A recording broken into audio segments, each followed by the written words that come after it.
नमस्कार साथियों, मैं भारत भूषण जो यूथ क्लासेस में आपका स्वागत करता हूं। साथियों, आज हम भारत के संविधान के बारे में बात करेंगे कि भारत के संविधान का निर्माण किस प्रकार हुआ।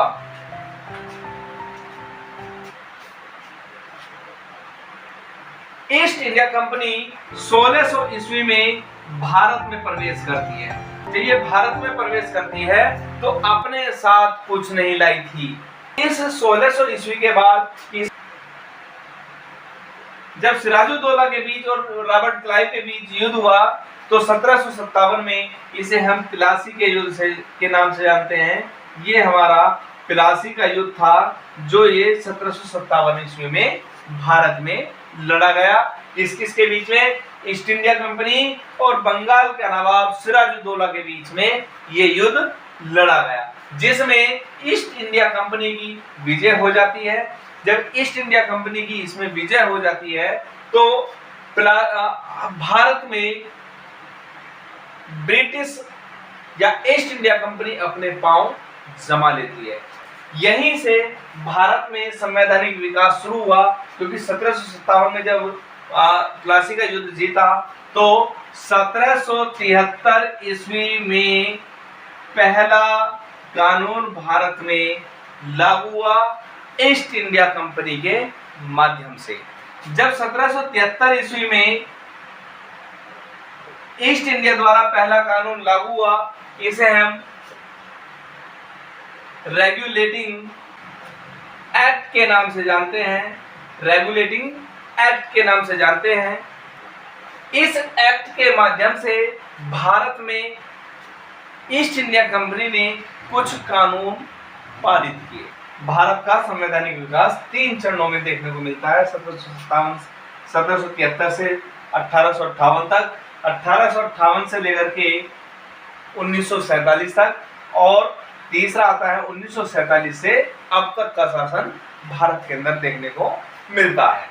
जब रेगुलेटिंग एक्ट भारत में बनकर के तैयार हो जाता है तो इसने सबसे पहले एक परिषद की स्थापना की कि ये एक परिषद होगी, 4 सदस्य प्लस एक गवर्नर होगा। तो टोटल मिलाकर के 5 व्यक्ति इसके अंदर नियुक्त किए गए। ईस्ट इंडिया कंपनी का जब कानून बन जाता है तो सबसे पहला जो गवर्नर बना वारेन हेस्टिंग था। पहला गवर्नर जनरल कौन था? Warren Hasting. इस वारेन हेस्टिंग ने सबसे पहले एक सर्वोच्च न्यायालय की स्थापना की, सर्वोच्च न्यायालय। और ये सर्वोच्च न्यायालय कहां बनाया था इसने? कलकत्ता में। कलकत्ता में इसने सर्वोच्च न्यायालय का गठन किया। कब किया था? 1774 ईस्वी में। तो 1774 ईस्वी में वारेन हेस्टिंग को भारत का प्रथम गवर्नर जनरल बनाया गया। कब का? ईस्ट इंडिया कंपनी का। ध्यान रखना, ये ईस्ट इंडिया कंपनी का गवर्नर था, ब्रिटिश ईस्ट इंडिया कंपनी का नहीं। ईस्ट इंडिया कंपनी का सबसे पहला गवर्नर जनरल वारेन हेस्टिंग को बनाया गया, जिसने जो बंगाल का था, और बंगाल के अंदर कोलकाता पड़ता है, और कोलकाता में इसने सबसे पहले सर्वोच्च न्यायालय की स्थापना की। स्थापना की कहां पर? कलकत्ता में 1774 ईस्वी में। सर अजीला इम्पे को सर्वोच्च न्यायालय का पहला न्यायाधीश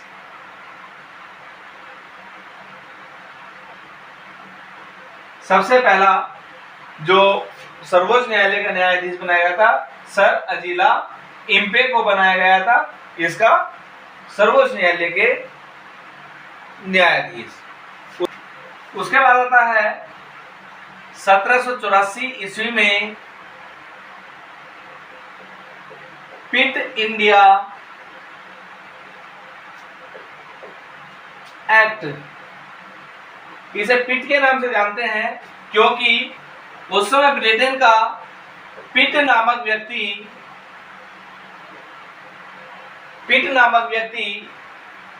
प्रधानमंत्री बना।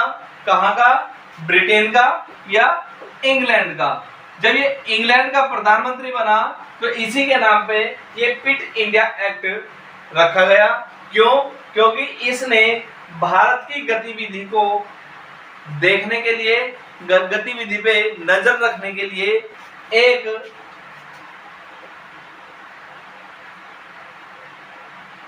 चांसलर, एक राज्य सचिव, 4 अन्य सदस्य, तो कुल मिलाकर के 6 व्यक्ति इसने भारत भेजे, भारत का भ्रमण करने के लिए भेजे। ये ही पिट का इंडिया एक्ट लेकर के भारत आए। कब आए? 1784 ईस्वी में। 1786 ईस्वी का भारत अधिनियम, 1786 में लॉर्ड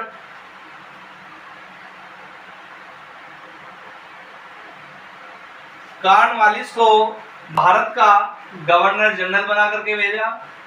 जब ये भारत का गवर्नर जनरल बन गया तो यही 1786 में भारत शासन अधिनियम को लागू किया इसने। 1793 ईस्वी में जब 1793 आया तो ईस्ट इंडिया कंपनी का जो समय था,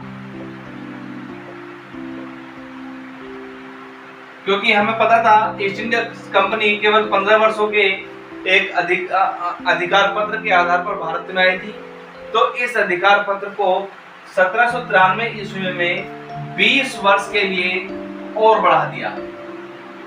चार्टर 1813 ईस्वी, जो भी ईसाई पादरी भारत में ईसाई धर्म का प्रचार करने के लिए आए तो उन्हें भारत में निवास स्थान बनाने का अधिकार कंपनी ने दे दिया। यहीं पर चीन के साथ भी जो चाय का व्यापार चल रहा था, चीन के साथ जो चाय का व्यापार चल रहा था, उस पर भी कंपनी का अधिकार हो गया, कंपनी का अधिकार। तो यहीं से कब 1813 ईस्वी में इसी पर चीन के साथ जो युद्ध चल रहा था, जिसे बोस्टन टी पार्टी के नाम से जानते थे, तो चाय पर कंपनी का अधिकार हो गया। और यहीं पर दूसरा काम क्या हुआ, ईसाई या पादरी जो भारत में धर्म प्रचार के लिए आते थे और चले जाते थे, तो इन्हें यहाँ पर बसने का, अपने निवास स्थान बनाने का, इन्हें यहाँ पर रहने का अधिकार प्राप्त हो गया था। 1833 ईस्वी का भारत एक्ट या भारत शासन अधिनियम, इसमें सबसे पहला काम हुआ, जो चाय का समझौता हुआ था चीन के साथ, वो समाप्त हो गया। पहली बात तो यह समझौता खत्म हो गया। तो जब ब्रिटिश वालों के साथ, ब्रिटिश का चीन के साथ समझौता खत्म हो गया, तो इसने, जो ब्रिटिश थे, उन्होंने भारत में ही चाय उगानी शुरू कर दी। यहीं पर जो बंगाल का गवर्नर था, जिसे बंगाल के गवर्नर जनरल के नाम से जानते थे, उसे अब भारत का गवर्नर जनरल कहा जाने लगा। तो बंगाल के गवर्नर जनरल का पद समाप्त हुआ, अब भारत का गवर्नर जनरल का पद शुरू हो गया, जिसमें हम विलियम, यह जो पद मिला था वो विलियम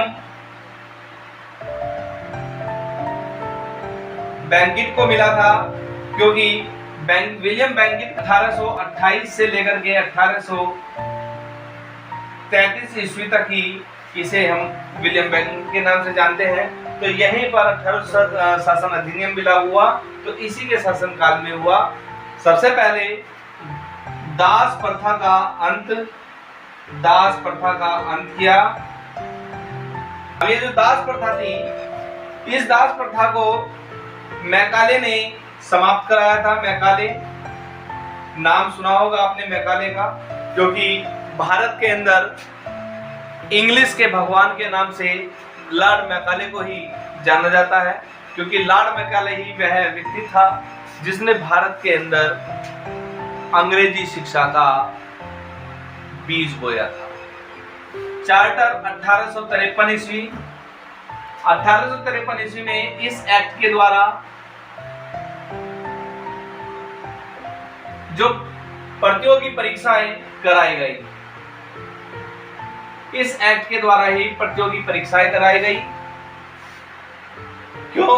क्योंकि जो शासकीय प्रदेश थे जहां अनेक लोगों को नौकरी पर रखा जाता था, तो वहां पर ब्रिटिश और भारत के लोगों के बीच में प्रतिस्पर्धा प्रतियोगिता शुरू हो चुकी थी और इसी एक्ट के द्वारा सबसे पहले प्रतियोगी परीक्षाओं का आयोजन कराया गया और इन्हीं परीक्षाओं के आधार पर भारत के जो ईस्ट इंडिया कंपनी थे उसमें भारत के लोगों को नौकरी करने का, शासकीय पद पर नौकरी करने का अधिकार प्राप्त हुआ था।